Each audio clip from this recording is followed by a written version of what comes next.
My name is Mark Weeks. I work here at Procore. I'm part of the product team. And my talk track today is on cognitive biases in product and design. So, cognitive biases, it's part of the field of psychology. And disclaimer, I have absolutely no background in psychology. So, is there anybody that does have a background in psychology?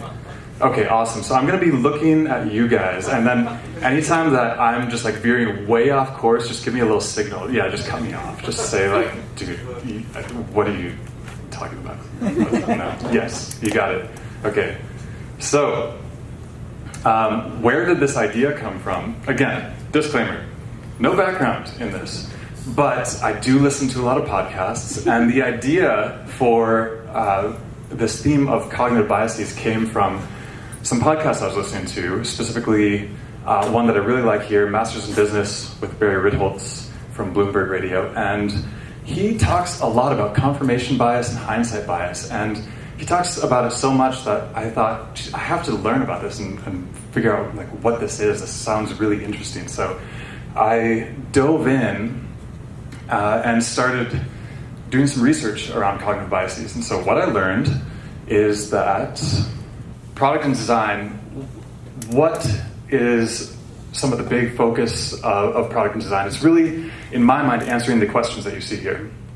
So if you want to learn about product design, I would personally suggest thinking about some of these questions, because much of your day is going to be spent gathering information to answer these questions and analyzing data to help answer these questions. So if you're in product and design, you want to know what is the problem that you're solving. And that's going to be your value proposition. Then you want to know, who is your user? Who are you solving this problem for? So that is your target market.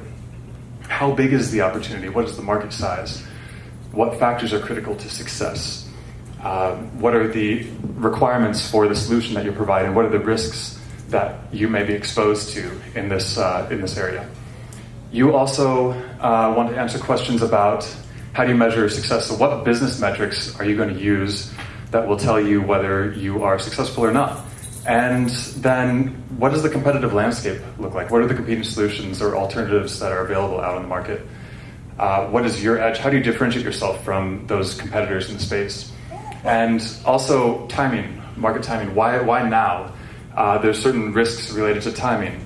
So if you're too early to market, the market might not be ready for your solution. If you're too late to market, you might miss out on first mover advantage and somebody may already be established in the space. So timing, of course, is really important. These are kind of the fundamental questions in my mind when it comes to how to approach product and design.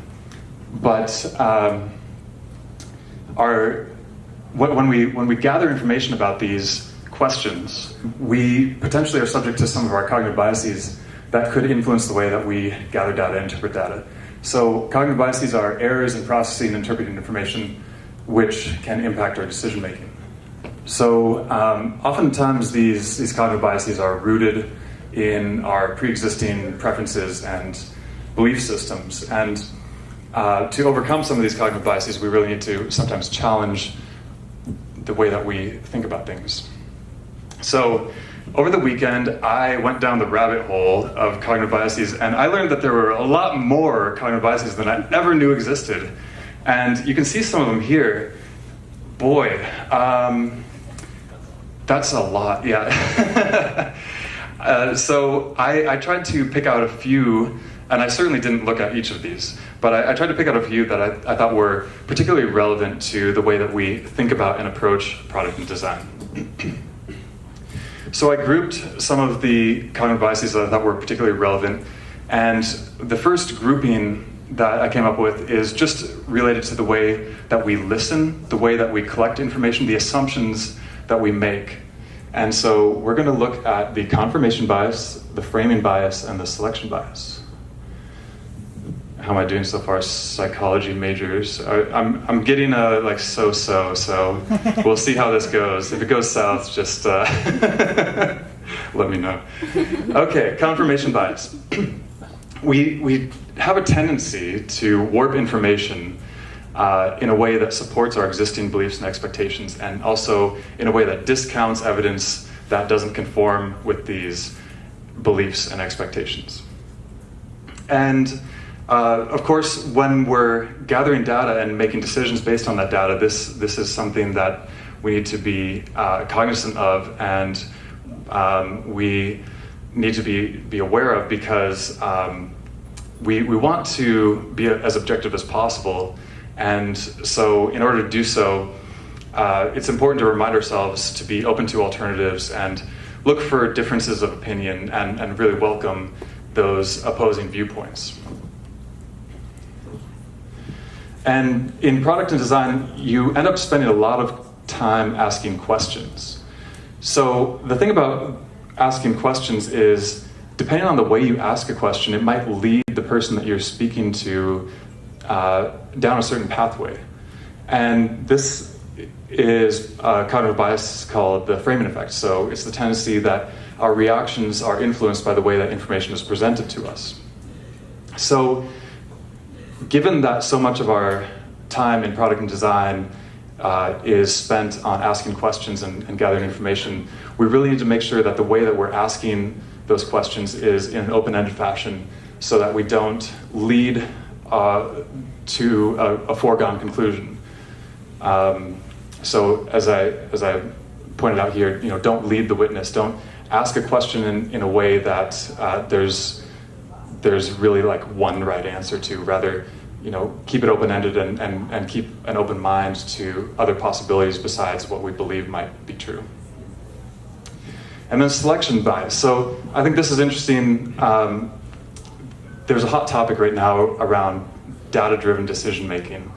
And data-driven decision-making is great as long as you have a good data set, and as long as your data set is representative. But we have to be cautious about selection bias, because there is the potential for us to select data in a non-random fashion.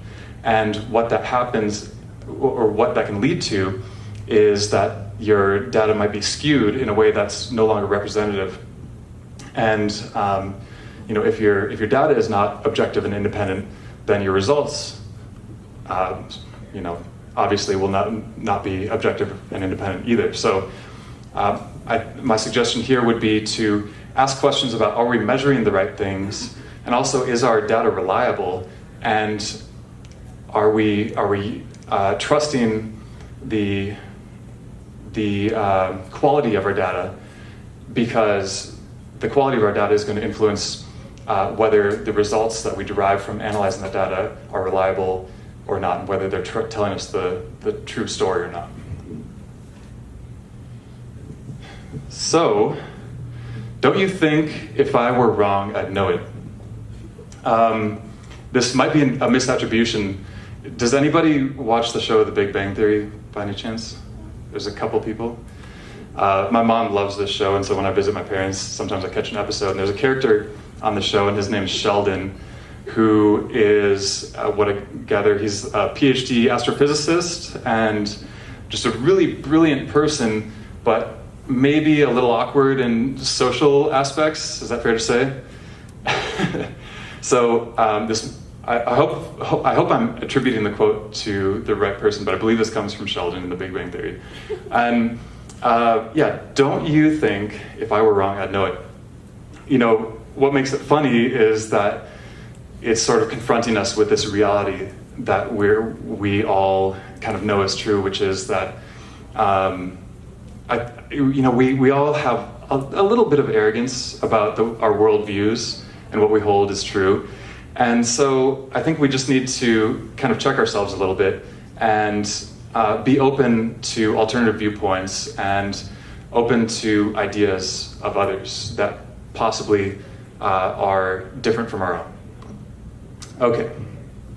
So the second grouping of cognitive biases that I kind of picked out and latched onto relate to really dissent, relate to going outside of the boundaries of the group and being comfortable doing so and creating a safe environment that allows people to express viewpoints that might differ from the majority. So we're going to look at the bandwagon effect, groupthink, and risk compensation. So bandwagon effect, the tendency to follow the crowd based on the assumption that the majority opinion is valid. Now, obviously there are some risks involved in this, and it can lead to some narrowness in thinking. And so I think this is something that we need to be cautious about. And again, just highlighting the idea that we want to create an environment that is supportive of independent thought and is safe for people to express opinions that might differ from the majority. And as a Berkeley graduate, I look for any opportunity to insert subvert the dominant paradigm into all of my presentations. So this was just too good to pass up. So there you have it, subvert the dominant paradigm. And by the way, since we're probably all at least somewhat oriented toward science and technology, I would assume, think about all the technology advances in our history that relate to subverting the dominant paradigm, whether that's Kepler and Galileo or the expansion of the universe or quantum mechanics. These are things that were wild, crazy ideas, and they led to just revolutionary thinking and amazing breakthroughs. And it takes some courage for people to step outside of the group and challenge the belief and say, you know what, maybe the Earth isn't flat, and so, after the fact, when you look in hindsight, sometimes some of these things seem obvious, but at the time, if you think about it, they were really brave to challenge some of the dominant thinking of the time. So one of the risks with the bandwagon effect is groupthink, and essentially this is related to the desire for harmony and coherence overrunning our critical evaluation, which can result in suboptimal decision making. So again, what I would encourage all of us to do is not only to speak up when our views might be different from the majority, but also to welcome contrarian views of others. And I'm certainly as guilty of this as anybody, which is, I think we have a tendency to latch onto our own ideas and dig in a little bit and maybe get a little argumentative or combative or defensive about our ideas. But I think we all benefit when we can let our guard down a little bit and really think about viewpoints of others and welcome those alternative ideas that may be contrary to our own ideas or contrary to the majority opinion. And then the last cognitive bias that I wanted to highlight in this second set is related to risk compensation. Now, risk compensation, what I learned over the weekend, is that this is often seen as something that is negative. In fact, one of the examples given for risk compensation was the introduction of seatbelts for automobiles. Because the idea when seatbelts were introduced is that automotive safety was going to improve greatly. But the argument is that actually on the net, the risks for driving an automobile were just as high after the introduction of the safety belt as before, because once people had a seatbelt, they thought, oh, this is great, I'm safer. And so because I'm safer, I can drive faster and I can follow the car closer. And so basically the perception of safety that people got from having a seatbelt led to more risky behavior that offset the benefits of having a seatbelt. Now, that's an example where the risk compensation resulted in something that was negative, but I want to offer here that possibly there can be some positives to risk compensation. And a specific example is last week, is anybody here from Yardi, or is anybody familiar with the company Yardi? They're a local company. They're doing amazingly well. I was talking to Kevin Yardi last week, and they're apparently about to break $1 billion in annual revenue next year, which is an amazing milestone. So congratulations to them. And so I was trying to get Kevin's recipe for his secret sauce, and I said, what is it about your company and your culture where that drives your success? And he said, well, one of the things is that they really foster an entrepreneurial spirit, and they have actually had a lot of successes with essentially internal startups that have grown within Yardi. And so one of the things that Kevin had mentioned to me was that in order to foster this culture that encourages entrepreneurialism and this idea of startups within a company, is that they welcome and reward risk-taking, and their mentality towards this is to fail fast, to try ideas, and if they stick, great. Maybe those ideas will become a new division of the company. If they don't work out, then cut your losses and move on. So we're going to get to back to that theme of cutting losses in the next section of the cognitive biases. But the point here is to encourage risk-taking and also budget for experimentation. So create some space that allows for some risks. And one of the things that we do here at Procore, which I think helps to drive this, is we have the idea of 20% time, or 20% of your time that you can allocate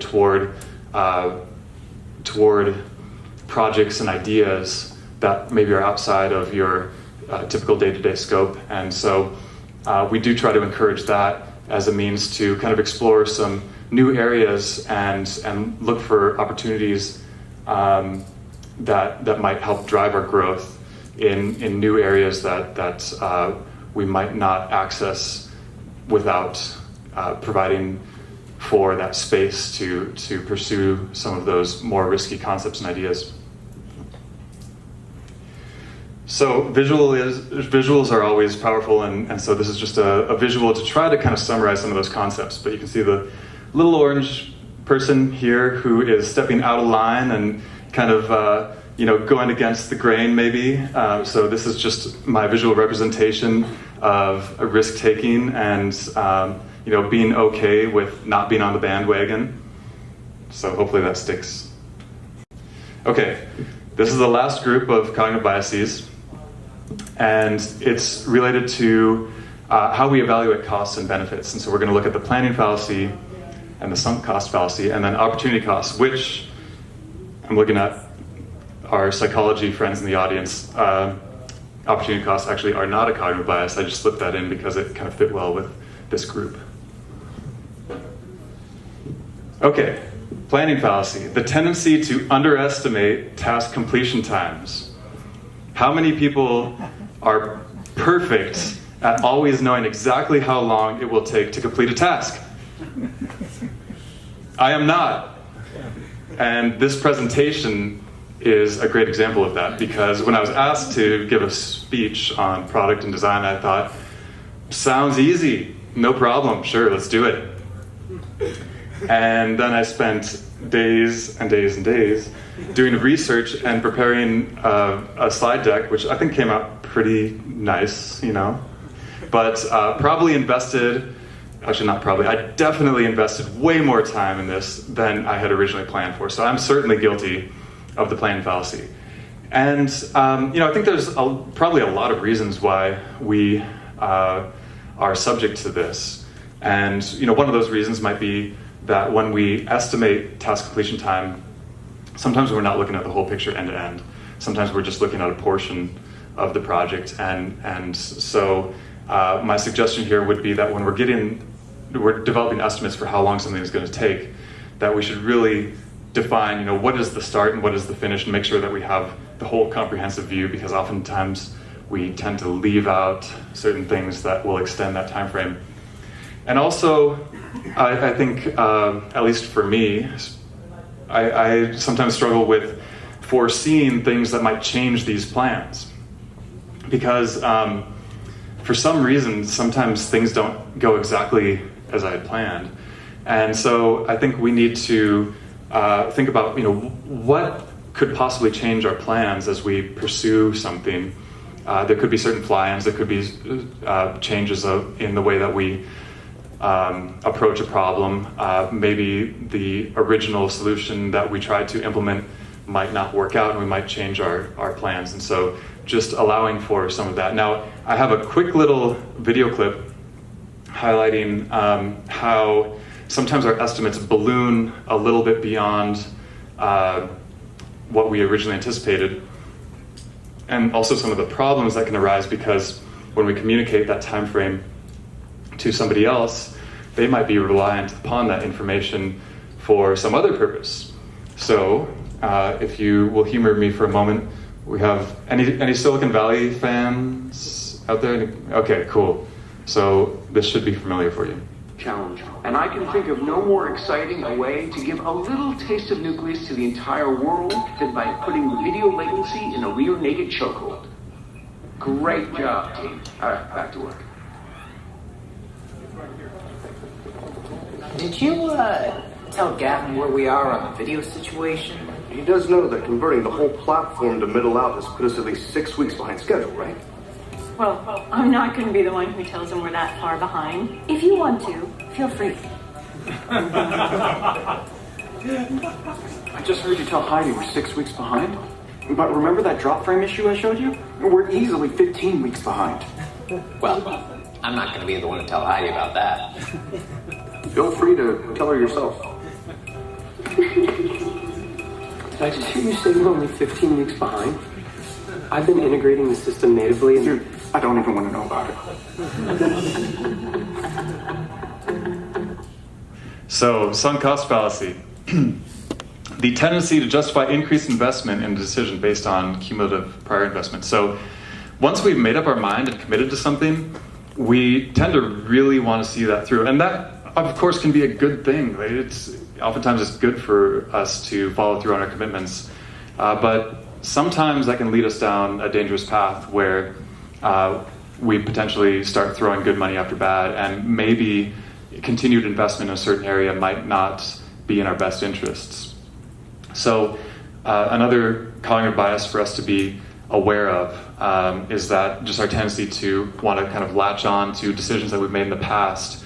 And as we move forward, we want to just kind of question our decisions and why we had committed to this in the past, and are those reasons still valid given what we may have learned since that time. So this is sometimes called irrational escalation of commitment.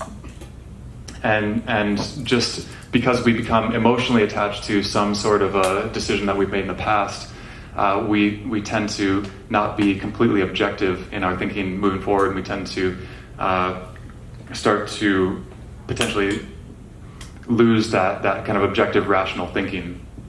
So the advice here would be to be okay with letting it go, and if there's new information that comes in that changes a decision that was made previously, then be okay with saying, you know what, this is what I believed previously, but based on new information, I've actually changed my mind, and now what is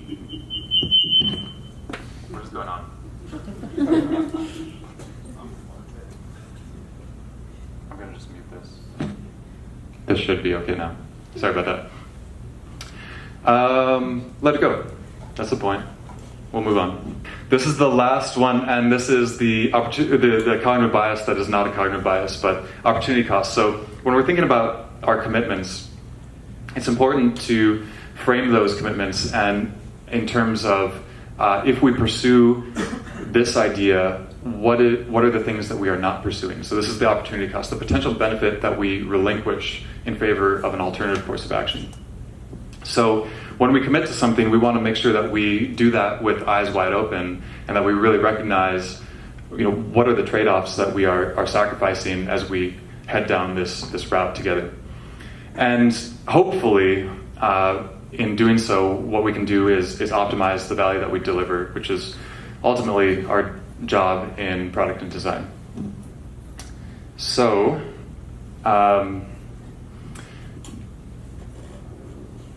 the sunk cost fallacy and our poor abilities to plan accordingly. Somehow these coins stacked together precariously are representing that.